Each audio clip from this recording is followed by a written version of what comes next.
안녕하세요. 금융세무사 윤지영입니다. 이제부터 저는 여러분에게 금융자산과 세금에 관련해서 금쪽 같은 정보를 알려드리려고 합니다. 여러분이 재테크, 금융을 통해서 재테크에 성공하셔가지고 금융자산, 그죠? 많이 벌어주시기 바라고요. 그래서 여러분의 자산과 그죠? 여러분의 절세를 위해서 제가 여러분과 함께 하기를 바랍니다. 요즘 주식시장 보면요, 그죠? 종합개미 운동이라고 해서 개인 투자자들이 어느 때보다도 활발하게 활동하고 있습니다. 이런 와중에 정부는요, 2023년부터요, 그죠? 얼마 남지 않았는데요, 2023년부터 이 금융자산 관련돼서 세금 구조를 대폭적으로 개편하겠다고 말하고 있습니다. 그러면 여러분이 이러한 변화 속에서 이런 변화가 여러분의 기회가 될 수 있도록 지금부터 저와 함께 달려보도록 하겠습니다. 일단 먼저 금융 상품이 어떤 게 있는가 볼까요? 제가 여기서 예금 적금 있고요. 그렇죠? 여러분이 잘 아시는 채권, 주식, 펀드 이제 있는데요. 이건 정말 제가 예시해 드린 것과 같이 그죠? 아주 기본적인 거입니다. 요즘에 금융 상품 보면 너무나 다양하기 때문에 사실 우리가 나중에 배우시겠지만요, 세법은 열거되어 있는 그죠? 자산 그 소득에 관련해서 열거를 하고 있고, 열거된 거에 대해서만 세금을 가져가려고 하는데, 이 이자 배당 관련해서는 너무나 기발한 상품이 많기 때문에 기본적인 것만 열거해 놓고 이와 비슷한 거는 다 어떻게 하겠다고요? 그죠? 세금 가져가겠다, 세금 부과하겠다라고 해서 포괄적 유형주의를 채택하고 있습니다. 자, 여러분이 저와 이제 앞으로 금융자산 관련된 거랑 이제 세금 관련해서 이제 같이 배우시잖아요. 그럼 용어가 조금 생소하실 수가 있는데, 이건 어쩔 수 없이 여러분이, 그죠? 전문가로서, 전문가는 아니지만 기본적으로 전문가와 소통하기 위해서 꼭 필요한 단어이기 때문에 제가 말씀드린 거 처음에는 귀에 들어오지 않더라도 계속적으로 말씀드림으로써 저와 함께 갈 수 있을 거라고 믿습니다. 자, 그러면 금융상품 있고요. 자, 이런 금융상품 관련해서 관심을 가지고 있는 분들이 많이 있습니다. 그럼 어떤 분들이 관심을 가질까요? 자, 요 방송 이제 하고 계시는 분들처럼, 그죠? 개인, 법인, 투자자로서 이 투자함으로써 금융상품에 투자함으로써 소득이 있으시는 분들요, 그죠? 이렇게 소득이 있으시는 분들은 어떤 거에 관심이 있냐, 그죠? 금융상품 관련해서 세금이 뭐지? 라는 거죠. 그리고 이 세금을 아낄 수 있는 절세 방안은 뭘까? 그리고 기본적으로 간단한 거는 내가 스스로 그죠? 신고하고 싶다라고 생각하시는 분들이 많을 겁니다. 자, 이렇게 소득자도 금융상품에 관련해서 관심을 가지고 있고요. 그럼 또 그다음에 지급자요. 보통 그죠? 대가를 지급하시는 분들은 어떠세요? 그냥 지급하면 많은데, 제가 오늘 말씀드릴 거예요. 원천징수라는 거 말씀드릴 건데, 지급자한테 원천징수 의무를 그죠? 어깨에다가 딱 그죠? 의무를 부과해 버렸어요. 그래서 이 지급자들은요, 그냥 지급할 수 없고 원천징수 의무에 따라서 원천징수하시고 지급 명세서 작성하고 제출하는 것까지, 그죠? 요걸 이분들이 하셔야 되기 때문에 당연히 그죠? 관심을 가지고 있을 겁니다. 그리고 스스로 신고 방법, 그죠? 스스로 할 수는 있지만, 그죠? 이게 복잡해지고 여러분의 금융자산이 많아지다 보면은, 그지? 전문가에게 신고를 맡기셔야 되겠죠. 그래서 세무사 등 세무회계 실무자들에게 이제 신고를 맡길 건데, 이런 분들은 금융소득 관련해서 금융소득만 가지는 특색이 있거든요. 그죠? 특색에 따라서 종합소득세 신고하셔야 되고, 주식 등 양도소득세, 그리고 증권거래세 신고 어떻게 하시는지 궁금해 하실 겁니다.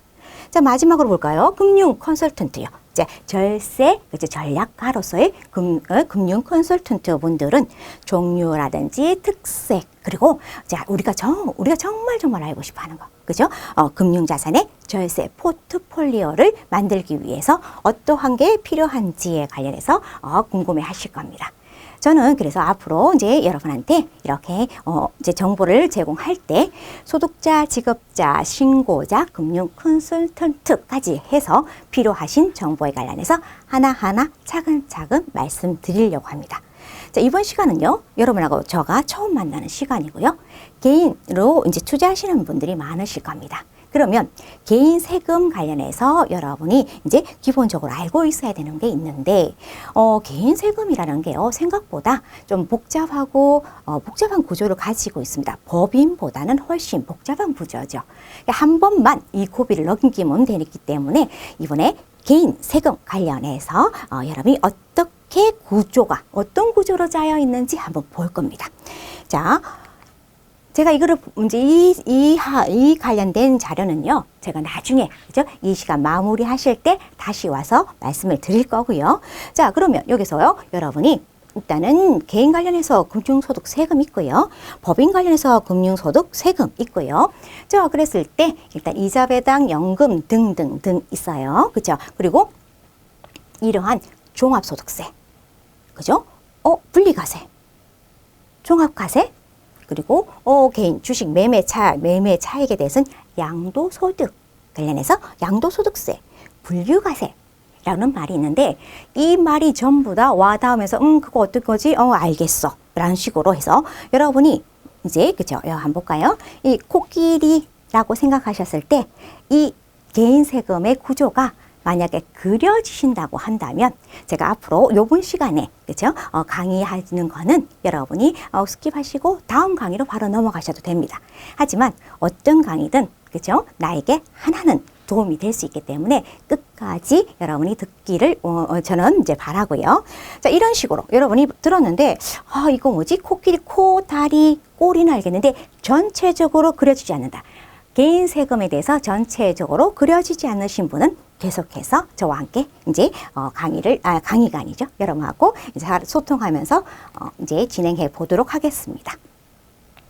자, 소득이 있어요. 그죠? 소득이 있는 곳에 세금이 있어요. 그러면 제가 먼저, 그럼 소득은 누가 벌어들일 수 있느냐라는 거죠. 그랬을 때 누가 벌어들일 수 있느냐? 그럼 사람이 누구냐라고 했을 때 여러분은 개인만 생각하시면 안 되고요.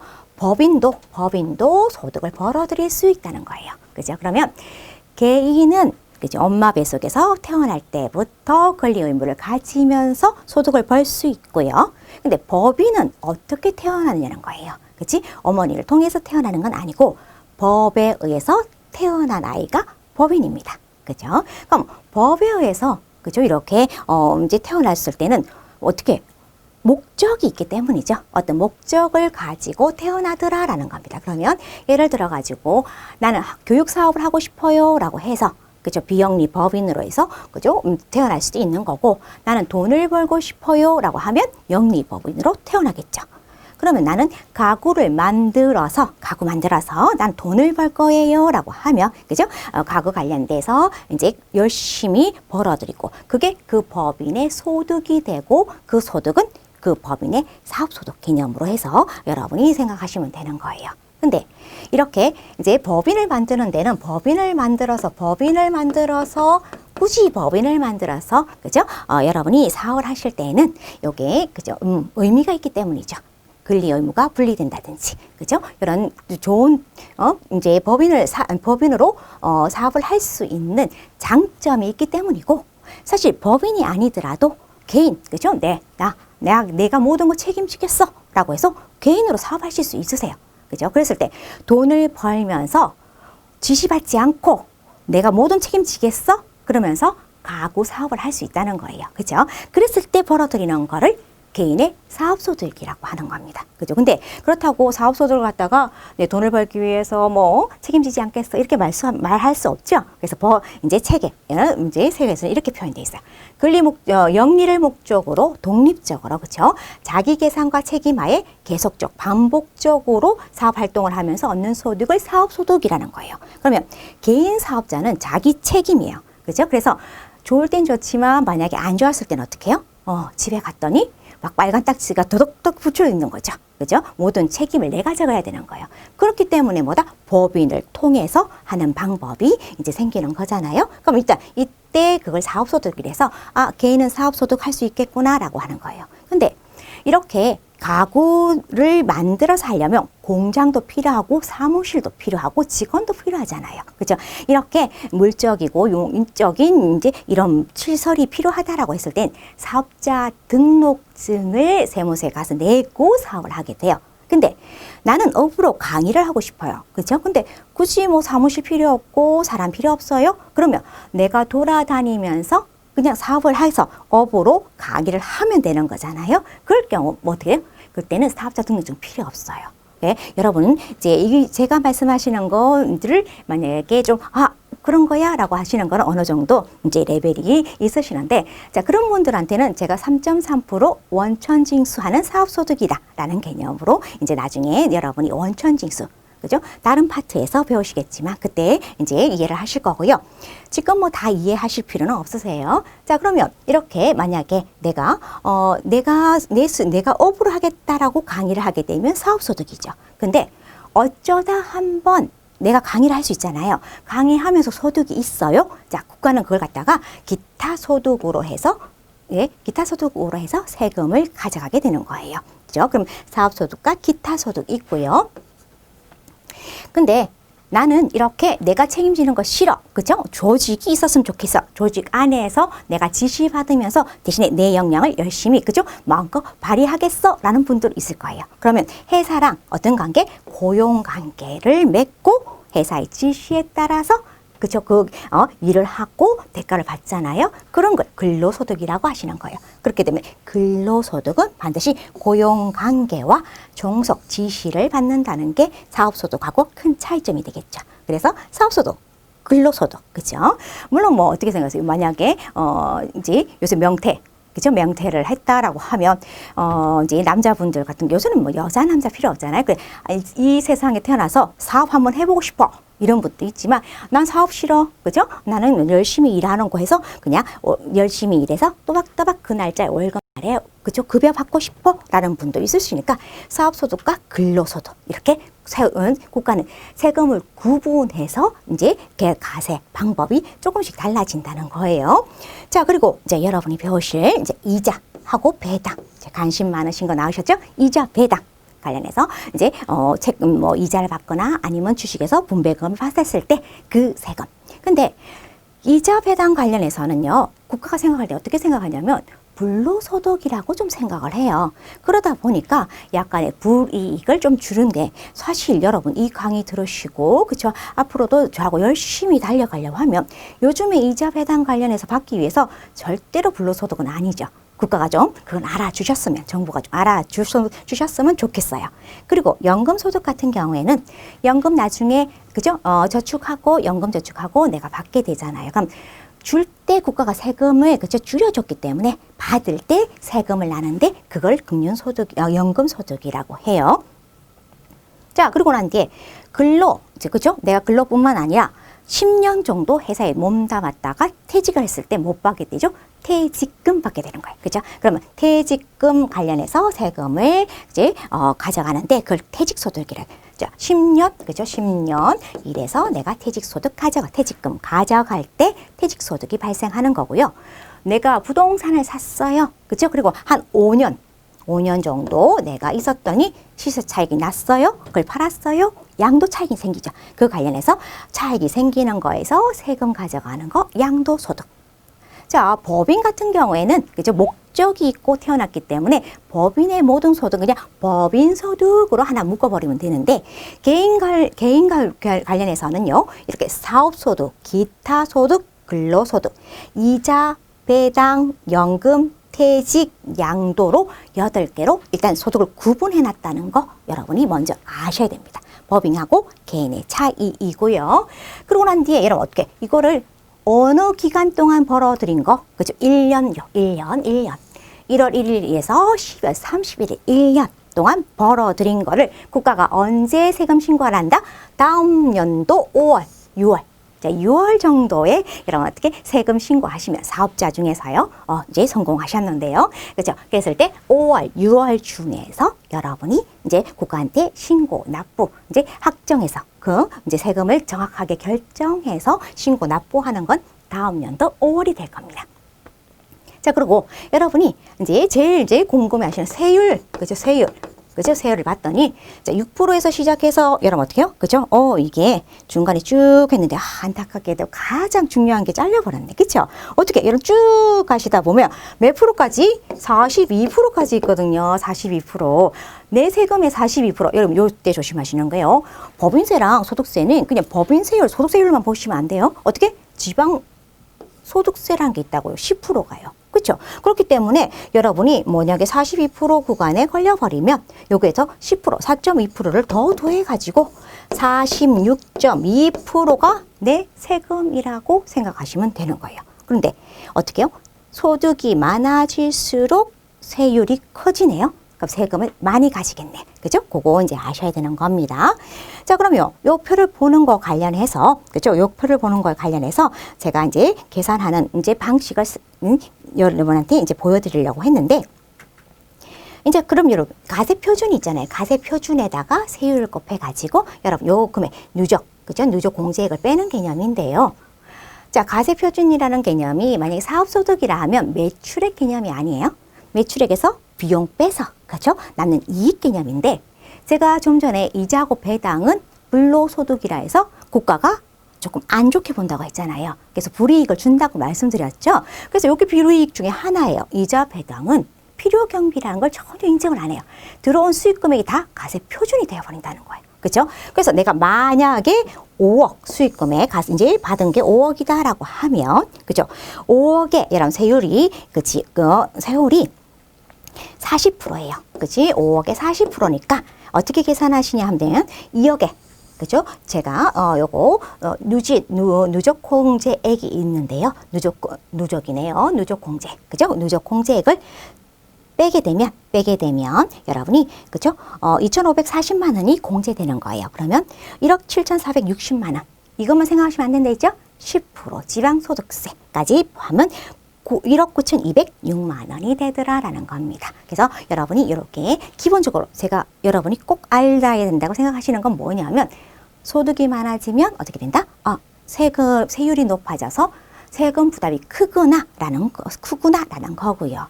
자, 그렇다면 여러분이 이제 한번 정리를 해볼게요. 이제 나 개인 세금에 대해서 알았어요. 개인 세금 어떤 게 있다고요? 자, 이자 배당. 그죠? 이자 배당을 합쳐서 뭐란다? 금융소득. 그죠? 금융소득이라고 하고, 이자 소득, 배당 소득 합쳐서 금융소득이라는 거, 요거는 여러분이 기본적으로 이제 아시는 거니까, 제가 다시 이제 말씀 안 드릴 거예요. 그래서 이자 배당 합쳐서 금융소득이라고 한다. 그리고 사업, 근로, 연금, 기타, 퇴직, 양도해서 1년 동안 모아서 세율을 적용한다라고 하는데, 그렇다면, 1년 동안 모은 돈인데요. 1년 동안 모은 돈으로 보기 좀 힘든 소득이 뭐가 있죠? 그죠? 퇴직, 제가 뭐래서 10년 동안 근무하고 그냥 오래 받은 것 뿐이에요. 그죠? 그리고 양도소득, 내가 5년 동안 차익이 올라가길 기다렸다가 오래 팔아서 돈이 들어온 거예요. 그렇다면 퇴직하고 양도는 오래 벌어들인 소득이라 보기 힘들다는 거예요. 어떻게? 10년 동안, 5년 동안 벌어들인 거예요. 그렇기 때문에 1년 동안 다 합쳐버리면 그치, 너무 부당하다라고 생각해서 국가는 어떻게 하냐 했더니요. 자, 240연기를 뭐라고 하냐? 종합과세라고 해서 합산해서 요거죠. 240연기는 합산해서 종합소득세로 내게 되는 거예요.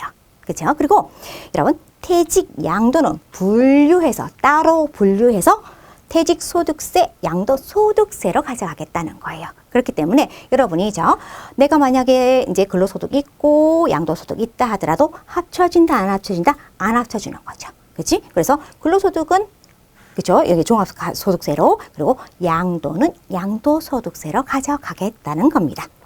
자, 그런데 여러분이 여기서 여기까지는 이해를 했어요. 근데 이게 원천징수 제도라는 게 있네. 그래서 분리과세라는 게 있네 라는 거예요. 그죠?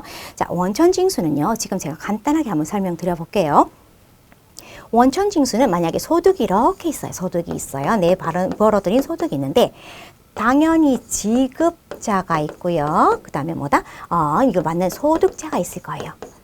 그죠? 그랬을 때 내가 만약에 이게 100만 원이라고 하면, 자, 정부 입장에서 뭘 가져가야 되죠? 벌은 소득에 대해서 세금을 가져가야 되는데 소득자한테 물어봐요. 얼마 버셨어요? 라고 하면 자, 여러분 이 강의들을 이제 이 영상 보시는 분들은 생각해 보세요. 자, 정보가 나가지고 어떻게 해요? 소득 얼마 버셨어요? 라고 하면 저 100만 원 벌었어요? 라고 그냥 바로 나온다? 조금 1, 2초 있다가 고민을 하시겠어요? 고민을 하신다는 거죠. 그러다가 이렇게 좀 강 크신 분들은 아무 말도 안 할 수도 있다는 거죠. 그렇죠? 그렇게 되면 국가는 이 소득자의 소득을 그죠?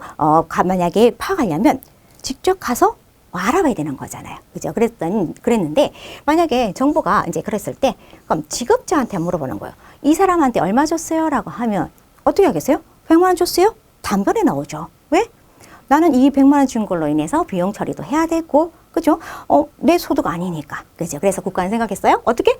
지급자를, 그치? 지급자한테 의무를 줘야겠구나. 라고 해서 소득 중에서, 그치? 소득 중에서 일부를 이제 봉제를 빼고 이 나머지 이것만 이 소득자한테 주세요. 그리고 자, 요거 그죠? 개인 소득에 관련된 소득세 그리고 지방 소득세 떼가지고 이 부분은 세무서에 그리고 구청에다가 지급자가 그죠? 지급할 때 원천적으로 세금을 떼서 그죠? 세무서 구청에다가 납부해 주세요. 신고 납부해 주세요라고 하는 게 원천징수 제도예요. 그죠? 그렇게 되면 자, 여러분이 소득 중에서 일부는 이미 그 세무서 그리고 구청에 가 있는 거죠. 그래서 근데 이 세금이 이 원천징수 원천징수 세율로 이 세금을 구분했기 때문에 이거랑 지금 방금 전에 그치 요리 세율 본 거하고는 다를 수 있어요. 그럼 어떻게 하겠다? 5월 가서 그치 어떻게 하겠다? 내 소득 관련해서 정확하게 정산을 해서 이미 원천징수 당한 거는 원천징수세 낸 거는 기납부세액으로 빼주고 내가 나머지 금액을 이제 가지고 오세요라고 하겠죠. 그죠? 그래서 이렇게 여러분이 이 원천징수 하는 것 중에서 내가 원천징수를 했는데 이렇게 나중에 그죠? 나중에 다시 정산이 필요해요라고 하게 되면 이걸 예납적 원천징수라고 하고 세금을 선납한 개념이고 5월에 가서 정산이 필요할 거예요. 근데 국가가 어떤 경우에는 그냥 원천징수로 그죠? 요 원천징수 세율만큼, 세액만큼 받고 그냥 이 소득에 대해서는 더 이상 세금 묻지 않겠다. 가세를 종료하겠다는 게 있어요. 그죠? 그거는 국가가 이제 딱 정해놨겠죠? 그랬을 때 이렇게 원천징수로 세금이 종료되는 거를 여러분 어떻게 한다? 분리가세됐다. 그 소득은 분리가세됐다라는 말은 내가 받을 때 원천적으로 지급하는 자가 떼서 국가한테 내버리면 이 소득 가지고 5월에 가서 더 이상 정산할 필요는 없다라고 되는 거예요. 그래서 개인 같은 경우에는 일단 5월에 합산하는 거 있고요. 그렇죠? 어떻게 분류해서 따로 계산하는 거 있고요. 원천징수로 가세가 종결되는 분리가세가 있다는 겁니다. 자, 그러면 여러분이 이까지 이제 만약에 잘 따라오셨다면 한번 볼까요? 어떻게 해요? 자, 이자, 그죠? 금융소득을 가지고 있어요. 그럼 어떻게? 보유하는 동안에 이자나 배당 등을 받게 되는데, 이 이자 소득하고 배당 소득은, 여러분 어떻게? 자, 종합소득세를 낸다고 했다는 것은 합산하겠다는 건데, 그랬을 때, 여러분 어떻게? 원천징수세 공제하고 받게 되는데, 이 원천징수로 그죠? 끝나는 가세가 종결되는 걸 분리가세라 하고 나중에 다시 보겠다라고 하는 거, 그죠? 다시 와서 합산해서 보겠다, 종합가세 하겠다라는 거고. 그럼 자, 주식 매매 차익 관련해서는 양도소득이라고 했고 이 양도소득은 따로 분류해서 그죠? 계산하겠다라고 해서 어떻게 양도소득세로 계산하겠다. 얘는 원천징수하지 않죠. 그리고 차익에 대해서 하는 게 아니고 이렇게 매매가 주식에 관련해서 양도가 일어나게 되면 요 매매 가액에 대해서 증권 거래세라는 게 있구나, 따로 하나 있구나라는 거 해서 여러분이 일단 개인 세금의 큰 흐름을 보셨다라고 보시면 돼요. 그래서 여러분이 만약에 이제부터 분류가세, 그죠? 이제 종합가세 그리고 분리가세라고 하면 큰 틀에서 어떤 식으로 움직이고 있는지를 이제는 코끼리 모양을 전체를 다 보신 것처럼 여러분 머릿속에 확실하게 들어있을 거예요. 그러면 우리는 다음 시간부터 더 이제 자세하게 그죠? 개인 세금 그리고 법인 세금에 관련해서 알아보도록 하겠습니다.